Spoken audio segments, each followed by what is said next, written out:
सैनी सरकार के एक ऐलान से मालामाल होने वाले हैं हरियाणा के 4 शहरों के जमीन मालिक। हरियाणा के रियल एस्टेट में आने वाला है जबरदस्त बूम।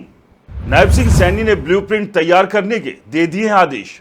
हरियाणा में अब छोटे और मध्यम शहरों को भी विकसित भारत 2047 के विजन के अनुसार किया जाएगा तैयार। दोस्तों, हरियाणा में क्या एक और रियल एस्टेट बूम आने वाला है? क्या जिन शहरों को लोग अभी छोटे शहर समझकर नजरअंदाज कर रहे थे, वही अगले 10 से 15 साल में सबसे बड़े प्रॉपर्टी हॉटस्पॉट बन सकते हैं?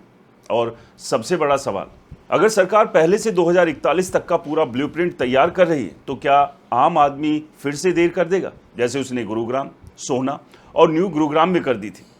नमस्कार दोस्तों, मैं हूं राज के वर्मा और आप देख रहे हैं रिपोर्टर जी। आज की रिपोर्ट सिर्फ एक सरकारी मीटिंग की खबर नहीं, बल्कि हरियाणा के फ्यूचर का ऐसा रोड मैप है जो आने वाले सालों में लाखों लोगों की प्रॉपर्टी, रोजगार, कारोबार और शहर की तस्वीर बदल सकता है।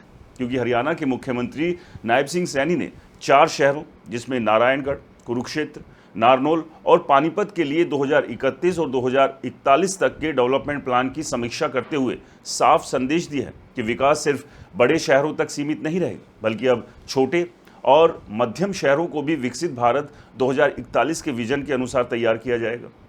लेकिन यहाँ सबसे ज़रूरी बात यह है कि क्या इसका मतलब ये है कि इन शहरों में ज़मीनों की कीमतें बढ़ेंगी? क्या अभी इन्वेस्टमेंट का सही समय है, या फिर सिर्फ मास्टर प्लान देखकर इन्वेस्टमेंट करना सबसे बड़ी गलती साबित हो सकती है? दोस्तों, आज मैं आपको पूरी तस्वीर समझाऊंगा, आंकड़ों के साथ, एग्जाम्पल्स के साथ और बतौर रियल एस्टेट एक्सपर्ट अपनी राय भी दूंगा, ताकि वीडियो ख़त्म होने तक आपके दिमाग में ये पूरी तरह साफ हो जाए कि इन 4 शहरों का फ्यूचर क्या हो सकता है। सबसे पहले समझिए कि डेवलपमेंट प्लान आखिर होता क्या है। बहुत सारे लोग सोचते हैं कि सरकार ने कोई नक्शा बना दिया और अब वहाँ तुरंत डेवलपमेंट शुरू हो जाएगा। ऐसा बिल्कुल नहीं होता। डेवलपमेंट प्लान दरअसल किसी शहर का फ्यूचर का ब्लूप्रिंट होता है, जिसमें यह तय किया जाता है कि आने वाले 10, 15 या 20 साल में कहाँ रेजिडेंशियल सेक्टर बनेंगे, कहाँ इंडस्ट्री आएगी, कहाँ ग्रीन बेल्ट होगी, कहाँ सड़कें चौड़ी होंगी, कहाँ school, hospital, park, sewerage plant, पानी की व्यवस्था और बिजली का नेटवर्क बनेगा। यानी ये वो डॉक्यूमेंट है जिसके आधार पर आने वाले सालों में सरकारी और प्राइवेट इन्वेस्टमेंट की दिशा तय होती है। यही वजह है कि जब गुरुग्राम का मास्टर प्लान आया था तो बहुत कम लोगों ने अब उसकी अहमियत समझी थी, लेकिन आज यही इलाका देश के सबसे महंगे रियल एस्टेट बाजार में शामिल है। अब बात करते हैं नारायणगढ़ की। सरकार ने 2031 तक यहाँ लाखों की आबादी का अनुमान लगाया, यानी आने वाले सालों में शहर की जनसंख्या मौजूदा स्तर से काफ़ी बढ़ने की संभावना मानी जा रही है। प्लान के मुताबिक 6 नए रेजिडेंशियल सेक्टर विकसित किए जाएंगे। NH 72 के आसपास विकास को बढ़ावा दिया जाएगा, इंडस्ट्रियल ग्रोथ को बढ़ाया जाएगा, लेकिन साथ ही नेचुरल वाटर ड्रेन और ग्रीन जोन को भी सुरक्षित रखा जाएगा। मुख्यमंत्री ने साफ निर्देश दिया है कि इंडस्ट्री और रेजिडेंशियल इलाकों के बीच पर्याप्त बफर जोन होना चाहिए, ताकि फ्यूचर में पॉल्यूशन और रहने की गुणवत्ता प्रभावित ना हो। ये बात छोटी लग सकती है, लेकिन असल में यही फ्यूचर के शहरों की पहचान होगी। आज देश के कई इंडस्ट्रियल शहरों में सबसे बड़ी प्रॉब्लम यही है कि फैक्ट्री और घर एक दूसरे से सटे हुए, जिससे पॉल्यूशन और ट्रैफिक दोनों बढ़ते हैं। अब आते हैं कुरुक्षेत्र पर। यह शहर सिर्फ धार्मिक महत्व का नहीं, बल्कि पर्यटन और सांस्कृतिक पहचान का भी केंद्र है। मुख्यमंत्री ने ज्योतिषर क्षेत्र के संरक्षण, सरस्वती नदी के आसपास योजनाबद्ध विकास, ग्रीन स्पेस बढ़ाना, बाढ़ नियंत्रण, 250 एकड़ की प्रस्तावित आइकॉनिक डेस्टिनेशन योजना और पूरे सरस्वती कैचमेंट क्षेत्र के लिए व्यापक योजना तैयार करने के निर्देश दिए।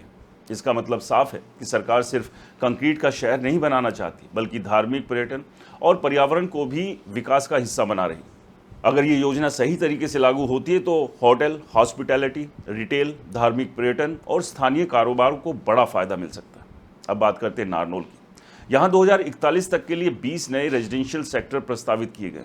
सबसे दिलचस्प बात यह है कि यहाँ प्रस्तावित integrated multi modal logistic hub को ध्यान में रखकर इंडस्ट्रियल डेवलपमेंट की योजना बनाई जा रही है। नया बाईपास, बेहतर परिवहन नेटवर्क, बैलेंस्ड रेजिडेंशियल और इंडस्ट्रियल इलाका, ग्रीन जोन और जंगलों का संरक्षण, ये सभी बातें बताती है कि सरकार नारनौल को सिर्फ रहने का शहर नहीं, बल्कि रोजगार का सेंटर भी बनाना चाहती है। अगर लॉजिस्टिक हब पूरी तरह विकसित होता है तो ट्रांसपोर्ट, वेयरहाउसिंग, ई कॉमर्स और मैन्युफैक्चरिंग सेक्टर में हज़ारों नौकरियों की संभावना बन सकती है। दुनिया भर में जहां लॉजिस्टिक इंफ्रास्ट्रक्चर विकसित होता है वहां आसपास की ज़मीनों की उपयोगिता और मांग भी धीरे धीरे बढ़ती रहती है।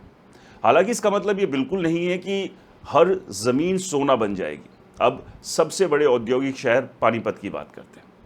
सरकार ने मौजूदा शहर के दोनों ओर नए रेजिडेंशियल इलाकों, सड़क विस्तार, sewerage treatment plant, boosting station और दूसरी बुनियादी सुविधाओं का प्रस्ताव रखा है।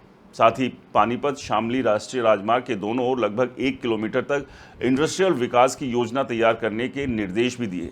इंडस्ट्री के लिए पानी की व्यवस्था करने के लिए रैनी वेल जैसे विकल्पों पर भी जोर दिया जा रहा है। इसके अलावा सेक्टर 34 में मौजूद पुरानी शुगर मिल की ज़मीन को विशेष क्षेत्र या मिश्रित उपयोग परियोजना के रूप में विकसित करने पर भी चर्चा हुई। अगर ये ज़मीन सफलतापूर्वक पुनर्विकसित होती है यानी रीडेवलप होती है तो ये शहर के बीचों बीच एक बड़ा कमर्शियल और रेजिडेंशियल अवसर बन सकती है।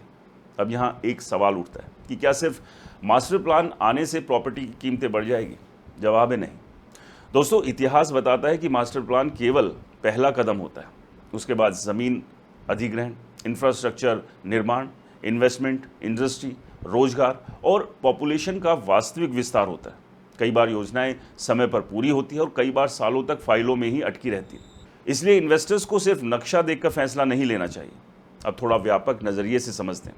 भारत की 2011 की जनगणना के अनुसार लगभग 31% आबादी शहरी क्षेत्रों में रहती थी, जबकि अलग अलग सरकारी अनुमानों और नीति दस्तावेजों के अनुसार 2047 तक देश की शहरी आबादी 50% या उससे अधिक तक पहुंच सकती है।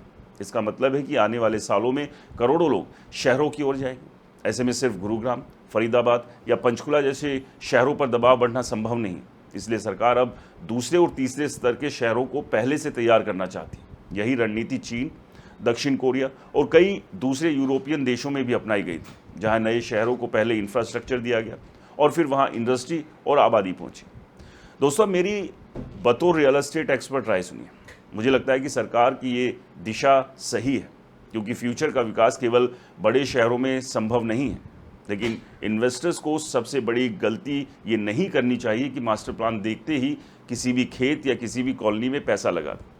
सबसे पहले ये देखें कि ज़मीन का कानूनी स्टेटस क्या है, वो किस जोन में आती है, वहाँ पहुँचने के लिए सड़क है या नहीं, पानी और बिजली की व्यवस्था की संभावना क्या है, क्या वो क्षेत्र वास्तव में सरकारी इंफ्रास्ट्रक्चर से जुड़ने वाला है या सिर्फ अफवाहों के आधार पर ज़मीन बेची जा रही है। दोस्तों, हरियाणा में पहले भी कई बार लोगों ने केवल अफवाहों के आधार पर ज़मीन खरीद ली और बाद में सालों तक फंस गए। इसलिए भावनाओं से नहीं बल्कि डॉक्यूमेंट्स और डेटा के आधार पर इन्वेस्टमेंट कीजिए। अगर आप एंड यूज़र हैं यानी खुद रहने के लिए घर खरीदना चाहते हैं तो ऐसे मास्टर प्लान आपके लिए अच्छी खबर है, क्योंकि फ्यूचर में बेहतर सड़कें, पार्क, अस्पताल, स्कूल और सार्वजनिक सुविधाएं मिलने की संभावना बढ़ती है। लेकिन अगर आप इन्वेस्टर हैं तो थोड़ा धैर्य रखिए। हर प्रस्ताव तुरंत प्रॉफिट में नहीं बदलता। याद रखिए, रियल एस्टेट में सबसे ज़्यादा पैसा वही कमाता है जो सही लोकेशन चुनता है, सही डॉक्यूमेंट्स देखता है और सही समय तक इंतज़ार करता है। इसलिए इन 4 शहरों के मास्टर प्लान को मैं हरियाणा के फ्यूचर की मजबूत शुरुआत मानता हूँ, लेकिन इसे तुरंत प्रॉपर्टी बूम का सर्टिफिकेट नहीं कहा जा सकता। आने वाले 5 से 10 सालों में अगर सरकार इन योजनाओं को ज़मीन पर उतारने में सफल रहती है, इंडस्ट्री आती है, सड़कें बनती है, रोजगार बढ़ता है और पब्लिक फैसिलिटीज़ समय पर तैयार होती है, तब यही शहर हरियाणा के अगले ग्रोथ इंजन बन सकते हैं। इसलिए अभी सबसे समझदारी भरा कदम है, इन शहरों पर नज़र रखिए, सरकारी अधिसूचनाएं पढ़िए, इंफ्रास्ट्रक्चर प्रोजेक्ट की प्रोग्रेस पर ध्यान दीजिए और किसी भी इन्वेस्टमेंट से पहले पूरी कानूनी जांच ज़रूर कराइए, क्योंकि रियल एस्टेट में मुनाफा किस्मत से नहीं, जानकारी से बनता है और सही जानकारी ही सबसे बड़ी संपत्ति होती है। और दोस्तों, वो सही जानकारी आपको कहीं और नहीं बल्कि सिर्फ और सिर्फ यहीं पर यानी रिपोर्टर जी पर ही मिलेगी। दोस्तों, इन 4 शहरों को लेकर जो योजना हरियाणा सरकार बना रही है उस पर आपकी क्या राय है, कमेंट्स कर ज़रूर बताएं। वीडियो पसंद आया तो इसे लाइक करें, शेयर करें और आपके अपने चैनल को सब्सक्राइब और फॉलो करना बिल्कुल ना भूलें। मिलते हैं अगले वीडियो में, तब तक के लिए मुझे दीजिए इजाज़त। नमस्कार, जय हिंद।